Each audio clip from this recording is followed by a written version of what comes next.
Welcome to my channel. ఈరోజు మనం biology టాపిక్లో second intermediate chapter digestion and అబ్జర్ప్షన్లో ఫస్ట్ ఇంటర్మీడియట్ ఐపీఏ ప్రకారం 2 marks question, very short answers questions.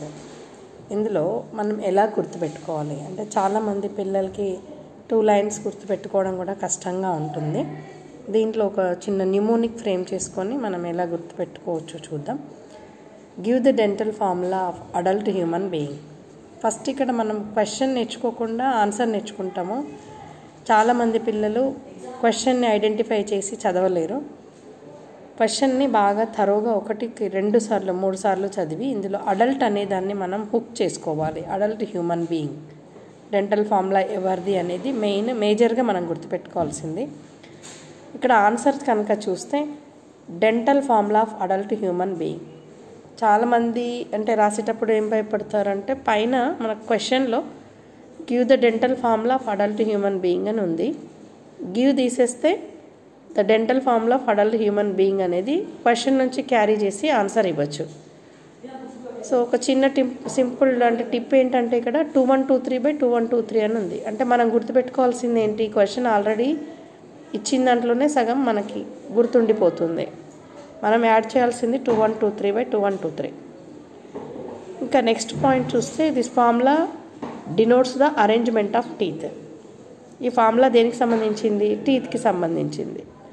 అయితే మనకి upper jaw lower jaw left side right side divide చేస్తే each side half of both Jos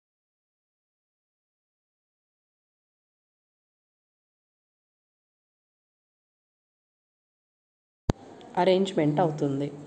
so ఇక్కడ మనకి incisors I 2/2, canines C 1/1, premolars 2/2, molars 3/3. ఈ formula కూడా ఎలా గుర్తుపెట్టుకోవాలి అనుకుంటే దీని న్యూమోనిక్ వచ్చి ఐసి ప్రైమ్ మినిస్టర్. అంటే ఐ అనేది incisors, C for canines, premolars, M for molars. So IC prime minister అని గుర్తుపెట్టుకొని ఐసీపీఎం అని ఫార్ములా వేసుకొని 2123/2123. ఇప్పుడు 4 సైడ్స్ యాడ్ చేస్తే 2 + 1 3, 3 + 2 5, 5 + 3 8, 8 4 జా 32. సో మనకి నంబర్ ఆఫ్ టీత్ కూడా ఇక్కడ మనకి ఐడెంటిఫై అయిపోతుంది. ఇందులో మనకి ఎంసెట్ బిట్, నీట్ బిట్లో కూడా డెంటల్ ఫార్ములా 1 మార్క్ అయితే ఎంసెట్లోను, నీట్లో అయితే 4 మార్క్స్కి వస్తుంది. సో అరేంజ్మెంట్ కూడా మనకి ఈజీగా గుర్తుండిపోతుంది. సో ఈ న్యూమోనిక్ గుర్తుపెట్టుకొని ఈ 2 మార్క్స్ అటెంప్ట్ చేసి 2 ఐడెంటిఫికేషన్ పాయింట్స్తో ఈజీగా షార్ట్ ఆన్సర్స్ని మనం వెరీ షార్ట్ ఆన్సర్స్ని ఎగ్జామ్లో రాయొచ్చు. సో దీన్ని మళ్ళీ మీరు చూడకుండా ప్రాక్టీస్ చేస్తూ నోట్బుక్లో రాసుకోవాలి. అప్పుడే మనకి బాగా గుర్తుంటుంది. Thank you for watching this video.